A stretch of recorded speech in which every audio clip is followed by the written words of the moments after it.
반갑습니다. 코로나19 백신 긴급 승인과 관련해서 주식시장에 어떤 영향을 줄 수 있는지 다루도록 하겠습니다. 일단 RNA 백신 시대가 개막이 됐는데 이게 굉장히 큰 변화로 볼 수 있습니다. 그래서 백신이 보통 50에서 60%만 예방이 된다고 해도 효과가 있다고 하는데, 이 RNA 백신은 그거보다 훨씬 높은 예방률에다가 변이에 대응이 가능하다라는 점에서 인류의 수명을 늘려줄 또 하나의 어떤 그 특이점이 되지 않을까, 이렇게 예상을 하고 있습니다. 물론 저는 이 분야에서 전문가가 아니기 때문에 철저하게 주식시장에 영향을 주는 부분만 다룰 거고, 그게 당연히 비전문가다 보니까 정확하지 않은 판단으로 연결이 될 수도 있습니다. 그래서 그 부분 감안하시고 보시면 되겠습니다. 네, 그리고 그 코로나19로 인한 어떤 생활 변화뿐만이 아니라 이걸로 인해서 이제 RNA 백신이 생겼다는 점이 굉장히 앞으로 인류에게 큰 영향을 줄 것이라고 보는데, 사실 우리가 겪는 이 노화라는 것도 예전에는 이 노화의 개념이 없었습니다. 왜냐하면 뭐 한 30, 40 되면 대부분 질병으로 사망을 했기 때문에. 근데 이 질병으로 사망하던 게 파스테르가 나오면서 그 어떤 인류의 수명이 늘고 영양 개선이 되면서 또 늘고 이래가지고 이제 다수의 사람들이 오래 사니까 이 노화라는 개념이 생겼는데, 이 RNA 백신으로 더더욱 이제 이 노화에 대한 어떤 인식이나 극복을 하고 싶다는 욕구가 치솟아 오를 것 같습니다. 결국 큰 병에 안 걸리고 이제 앞으로 심지어 RNA 백신으로 암도 어느 정도 정복할 수 있는 길이 열리기 때문에 오랫동안 사는 데 있어서 이제 나이 들어서 힘을 못 쓰고 계속 아프고 이런 상태로 사는 게 큰 의미는 없으니까 이 노화를 어떻게 하면 극복을 할 건지로 이제 중심이 옮겨질 거고, 거기에 따른 어떤 또 큰 시장이 열릴 거라고 봅니다. 네, 그러면 이제 화이자의 RNA 백신을 보면 표현을 하기로는 이제 지난 100년간 가장 중대한 의학 발전이다. 파스테르 이후로 가장 중대한 의학 발전이고, 임상 대상이 무려 43,000명. 굉장히 많은 수치고 어느 정도 의미 있는 통계를 산출할 수 있습니다. 그리고 예방 효과가 90%라고 하는데 여기에 대해서는 조금 짚고 넘어가야 될 것 같고, 그리고 1차 투약 후, 2차 투약 후 이렇게 반응이 오니까 이게 이렇게 하면 될 것 같습니다. 충분한 백신을 생산하고 그 백신을 한꺼번에 투약을 하고, 그러면서 이제 봉쇄 조치를 이어간다. 이렇게 되면 깔끔하게 해결이 되지 않을까. 그래서 지금 확진자 숫자가 급증하고 있음에도 불구하고 주식시장이 상승하는 것은 이 화이자 백신을 계기로 이미 상황이 전환이 됐다. 이제 확진자가 얼마나 쏟아지든 통제 가능해질 것이다. 경제활동을 중단하지 않을 것이다. 코로나 자체가 큰 문제가 있는 건 아닌 게, 우리가 코로나로 사망한 환자들이 400명이 조금 넘습니다. 물론 굉장히 많은 수치고 의료진들의 어떤 희생으로 이만큼으로 줄어든 거지만 1년에 20만 명 이상 사망합니다. 근데 400명 사망에 대해서 이렇게까지 많은 사람들이 통제를 받아야 되고 이런 환경에서 살아야 되는지, 여기에 의문이 들 수밖에 없는데, 그거를 해결해주는 설명이 치료제가 없고 백신이 없기 때문에 얼마나 나중에 문제가 될지 모른다라는 겁니다. 그리고 지금은 이제 백신이 나왔으니까 뭐 400명이 아니라 4,000명이 죽더라도 이제는 경제 봉쇄나 이런 게 없을 겁니다. 네, 그래서 앞으로 경제 활동이 재개가 되면서 그동안 코로나19로 인해서 억제됐던 보복 소비가 나오고, 그러면서 이제 경제가 회복되는, 요 과정을 밟을 것인데 이게 이제 화이자 백신의 의의라고 볼 수 있습니다. 그래서 올해 1억 도스를 생산하고 내년 말까지 12억 도스를 생산하면 적어도 미국하고 미국 동맹국들은 코로나19 상황을 다 종식을 시킬 것이라고 봅니다. 네, 그럼 임상 결과를 보면 이 90%가 어디서 나왔느냐? 이렇게 모든 사람이 그런 게 아니라 이 43,000명 중에서 감염자가 94명이 나왔습니다. 이 중에서 백신 접종을 한 감염자가 8명이더라. 그러니까 총 94분의 8이니까 10%가 채 안 되니까 90% 이상 예방을 한다. 이렇게 해석이 됐는데 표본으로는 굉장히 좀 적은 수치가 아닌가. 그런 생각이 듭니다. 그래서 90%라는 것은 조금 더 지켜봐야 될 것 같고 모더나가 3만 명 대상으로 지금 임상 중인데 아직 데이터가 나오지는 않았습니다. 그래서 모더나 백신도 같은 RNA 백신이니까 어느 정도 효과가 좀 뛰어날 거라고 보고 이 90%가 단순히 감염자 중에서 백신 접종한 사람들이 이거밖에 안 된다라는 게 아니라 보다 정교한 통계적 자료가 나온다면 시장이 더 좋게 반응하지 않을까 이렇게 예상을 하고 있습니다. 어쨌든 게임 체인저가 된 건 분명하고 이걸 계기로 한국 증시에는 외국인 투자자들이 매도에서 매수로 돌아섰습니다.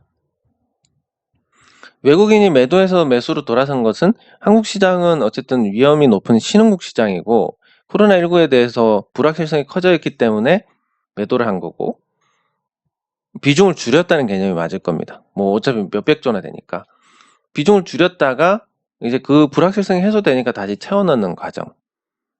이게 이제 이 계기가 됐던 게 화이자 백신이 나왔던 시기부터입니다. 그러면 RNA 백신의 이점 정도는 알고 있어요. 우리가 투자할 때 도움이 되는데 RNA 백신은 개발 기간이 짧습니다. 왜냐하면 코로나19가 나왔을 때 처음에 무슨 얘기가 나왔냐면 백신 개발하려면 뭐 2년, 3년 정도 걸린다. 뭐 그분들이 틀린 게 아닙니다. 왜냐하면 이건 단백질 백신을 기준으로 생각을 한 거기 때문에. 근데 RNA 백신은 이거보다 훨씬 개발 기간이 짧습니다. 그리고 투입 물질이 적기 때문에 대량 생산이 용이하고 변이 대응에 빠릅니다. 왜냐하면 RNA 백신에 그 변이된 그 정보만 넣어주면 되니까. 변이 대응이 빠르고 그리고 근본적으로 원인을 해결할 수 있습니다. 그러니까 단백질 백신은 어떤 것에 대한 결과에 대한 어떤 대응을 한다라고 하면, 예방을 한다라고 하면, 그러니까 죽은 균이나 약한 균을 투입해서 이걸 만들어 간다고 하면 RNA 백신은 어떤 근본적인 해결의 백신 성격을 갖고 있습니다. 예를 들면 코로나가 접촉을 하는 이 스파이크 돌기를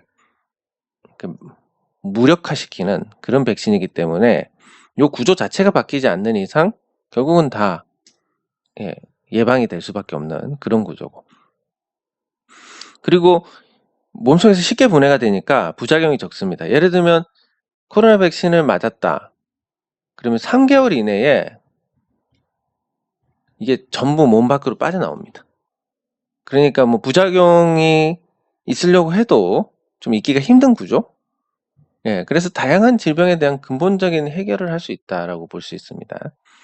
그래서 그 제조 과정에서는 단백질 전환을 추가해야 되기 때문에 단백질 백신의 개발 기간이 굉장히 긴데 반해서 RNA 백신은 이게 개발 과정, 생산 과정도 간단하고,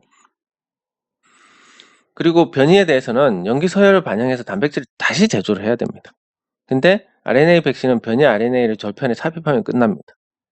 굉장히 간단하고, 역시 개발 공정이 복잡한 데 반해서 개발도 간단하고 원가도 투입 물질이 적어서 오히려 더 낫다라고 볼 수 있습니다. 전반적으로 나쁠 게 하나도 없는 한 단계 진보한, 그러니까 일종의 특이점, RNA 백신이 나온 뒤에는 RNA 백신 이전으로 돌아갈 수 없는 상황이 되는 그런 획기적인 변화다라고 볼 수 있습니다. 이게 굉장히 큰 변화인데 이렇게 되면 이제 주식시장에는 어떤 현상이 나타나냐면 질병으로 사망하는 사람들이 많이 줄어들 겁니다. 그러면 그만큼 소비가 늘고 거기에 따른 어떤 변수도 적어집니다. 그리고 제약바이오 산업이 노화에 이제 집중이 될 거고, 나머지 질병 치료에 대해서는 RNA 백신을 기반으로 한 기술로 이렇게 굉장히 많은 어떤 해결을 볼 수 있기 때문에, 그래서 더 오래 살 거고, 더 오래 사는 과정에서의 또 소비 패턴 변화를 예측을 한다면 주식시장에서 대응이 조금 더 나아질 수 있는, 그런, 특히 주식 투자자들이 유일하게, 거의 투자 중에서 유일하게 나이가 들어도 할 수 있는 투자기 때문에, 주식 투자가, 그런 주식 투자자들이 더 오래 산다라고 하면 어떤 현상이 벌어질 것인지, 이런 거에 대한 고찰도 필요합니다. 네, 그리고 일반적인 백신 시장은 백신의 선점 효과가 낮습니다. 보통 예방률이 50% 수준이고, 근데 그 뒤에 백신이 출시가 되면 예방률이 더 높고 부작용을 개선한 제품이 나옵니다. 그러면 이 백신을 안 쓰게 되니까 선점을 해봤자 큰 의미는 없습니다. 네, 그래서 이 좋은 백신으로 빠르게 교체가 되고, 그리고 나서 또 더 좋은 게 나오면 그걸로 교체가 되고, 이렇게 해서 가장 효능이 좋은 백신이 마지막에 남게 되는, 이런 과정들을 거치게 됩니다. RNA 백신은 처음부터 요거보다 더 좋은 백신이 나오기 때문에 후발주자들이 선점 효과가 매우 높다, 이렇게 볼 수 있고, 그런 측면에서 화이자나 미국의 모더나가 앞으로 큰 제약회사로, 이미 화이자는 크지만 모더나가 큰 제약회사로 성장할 가능성이 높다. 그게 주식시장에 당장은 장기적으로는 노화에 집중을 하고 소비시장 패턴의 변화가 있고, 근데 이게 당장 주가로 연결되진 않지만, 국내 코로나19 백신 및 치료제 개발하는 업체들은 전멸을 할 것으로 예상이 됩니다. 물론 어차피 그 종목들은 그냥 수급의 힘으로 올라가는 거니까, 올라가고 유지를 하는 거기 때문에 주가가 당장 폭락하지는 않을 것이지만, 개발하고 치료제 백신, 우리나라 거는 전부 전멸일 겁니다. 그래서 보면 치료제가 지금 24개 정도 승인을 했고, 진행하는 게 17개, 그리고 종료된 게 7개, 이렇게 정도 될 겁니다. 7개는 아무 성과가 없었습니다. 그리고 백신이 2개, 지금 진행 중인 게 2개인데 이거 단백질 백신이라서 의미가 없을 겁니다. 그리고 치료제도 대부분 큰 의미가 없고 해외 임상조차도 하지 않기 때문에 국내용으로만 제작되는데, 국내용에서 해외 치료제보다 효능이 떨어진다, 그러면 그냥 끝나는 거니까. 그래서 국내 제약 바이오 치료제 백신, 이걸로 주가가 올랐다, 당장은 수급의 힘으로 오르는 거기 때문에, 코로나19 백신, 진짜 RNA 백신이 나왔다 하더라도 당장 주가가 타격을 받는 건 아니지만 장기적으로 완전 박살이 날 가능성이 크다라고 볼 수 있습니다. 그리고 임상 주차에도 보면 연구자들이 꽤 많은 비중인데 이거는 의미가 없습니다. 돈이 안 들어가면 임상이 안 되기 때문에, 대규모 임상이. 그래서 제약업체들이 진행하는 거 위주로 봐야 되는데 이것도 딱히 성과가 없는 상태입니다. 그래서 이 종목들을 보면 이게 고점, 저점, 그리고 현재가입니다. 코로나19 관련해서 엔지캠 같은 경우는 이미 주가가 반토막이 나 있습니다. 더 떨어질까 생각할 수 있지만 관련된 제품으로 올랐기 때문에, EC18로 올랐기 때문에 이것도 제자리로 돌아오는 거고, 신풍제약 같은 경우는 아직도 많이 올라 있는데, 피라맥스, 근데 자사주까지 팔고 이미 고점을 스스로 만들었습니다. 이거 시간 지나면 박살납니다. 피라맥스가 치료제가 될 가능성이 거의 없다고 봅니다.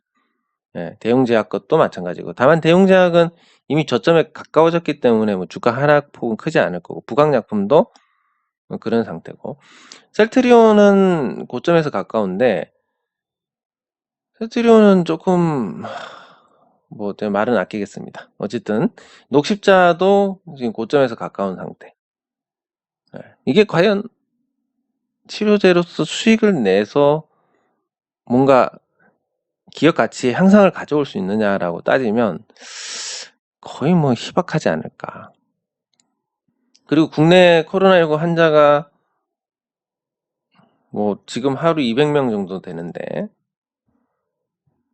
앞으로 뭐 백신, RNA 백신 들어와서 거의 없다고 한다면 이 치료제가 과연 수익을 낼 수 있느냐? 임상 비용만 날리고 수익을 못 낸다고 봐야 되는데, 그랬을 때 뭐 셀트리온은 수급의 힘으로 버틴다 하더라도 녹십자는 과연 어떻게 될 것이냐? 뭐 이런 걸 보면 굉장히 암울합니다. 제약 바이오에 대한 전망이. 다만 이제 정부가 제약 바이오를 장려를 하고 또 하나의 산업으로 키워가는 과정이고, 그렇기 때문에 단기 주가는 어떻게 될지 모릅니다. 단기 주가는 일부 조정을 받을 수 있을 거고, 하지만 어차피 제약 바이오 자체가 이미 설명이 되는 종목들이 없습니다. 아니 도대체 이게 왜 이렇게 비싸? 아무 그게 없습니다. 예를 들면 뭐 신풍제약을 보면,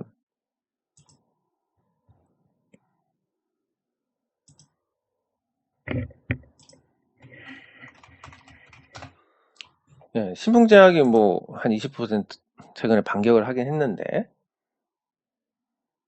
신풍제약 시총이 6조 6,761억입니다. 뭐 조정 많이 받아도 굉장히 높은 수준입니다. 근데 신풍제약의 자산 가치가, 자사주 팔았으니까 이게 이제 한 4,500억 정도는 될 겁니다. 된다 해도 지금 시총이 6조 6,761억. 그러면 뭐 제약 바이오 특성을 감안해 가지고 뭐 이 펄을 20배를 쳐준다 하더라도 영업이익이 3천억은 나야 됩니다. 근데 영업이익이 이렇게 납니다. 이것도 뭐 곱하기 2배 해준다 해도 넉넉 잡아야 1조 원입니다. 네. 그러니까 실질적으로 신풍제약에 그냥 시장에서 받아들일 수 있는 가치는 곱하기 20을 하면 1,000억.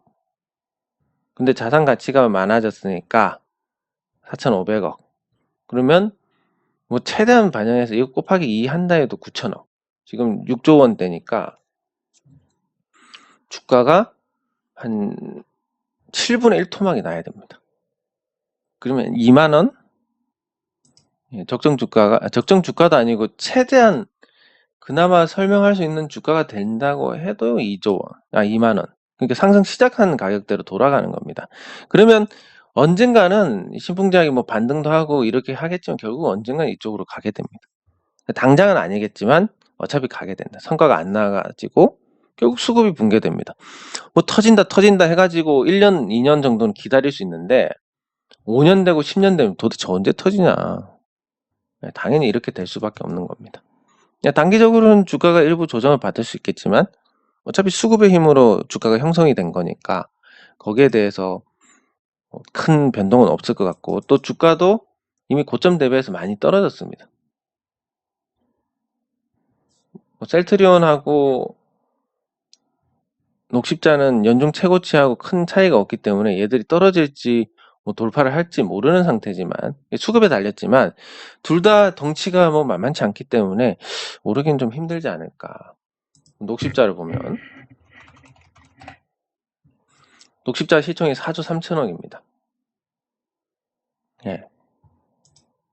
4조 3천억이면 4조 원짜리가 움직이려면 도대체 돈이 얼마나 있어야 되는 겁니까? 예, 그런 걸 생각하면 조금 비관적으로 봐야 되지 않을까. 다만 단기적으로는 수급으로 움직이는 거니까 큰 변동은 없을 거다. 뭐 이렇게 볼 수 있습니다. 그래서 코로나19 백신 긴급 승인과 관련해서 RNA 백신 시대가 열리고 굉장히 획기적인 변화다. 파스텔 이후에 가장 중대한 의학 발전이라고 평가를 할 정도고, 다만 예방효과 90%는 감염자 중에서 백신 접종자가 10% 미만이었다라는 것을 보고 하는 거기 때문에 실질적으로 예방효과가 얼마나 될지는 아직까지는 모릅니다. 그렇지만 RNA 백신의 이점은 개발 기간이 짧고 대량 생산이 용이하고 변이 대응이 빠르고 어떤 질병의 근본 원인도 해결할 수 있고 쉽게 분해돼서 몸에서 빠져나가기 때문에 부작용도 적고, 다양한 질병에 대한 근본 해결책이 돼서 인류의 수명을 또 한 번 늘릴 수 있는 그런 게 될 거고, 일반적인 백신 시장은 선점 효과가 낮지만 RNA 백신은 처음부터 효능이 높게 나오기 때문에 선점 효과가 굉장히 높을 것이다. 그래서 국내 코로나19 백신 및 치료제를 개발하는 제약 바이오 업체들은 현재 중단된 것도 있고 하지만 진행되는 것조차도 아마 전멸당할 가능성이 높다. 그럼 주가가 제자리로 돌아갈 가능성이 큰데, 예, 단기적으로는 이 주가 자체도 말이 안 되기 때문에 어차피 수급의 힘으로 버틸 수 있을지는 모르겠지만 장기적으로 성과가 안 나면 수급이 붕괴가 돼서 결국은 주가가 떨어질 수밖에 없을 것이다. 이렇게 전망을 할 수가 있습니다. 네, 코로나19 백신 긴급 승인과 관련된 주식시장 전망은 여기서 마치도록 하겠습니다. 수고하셨습니다.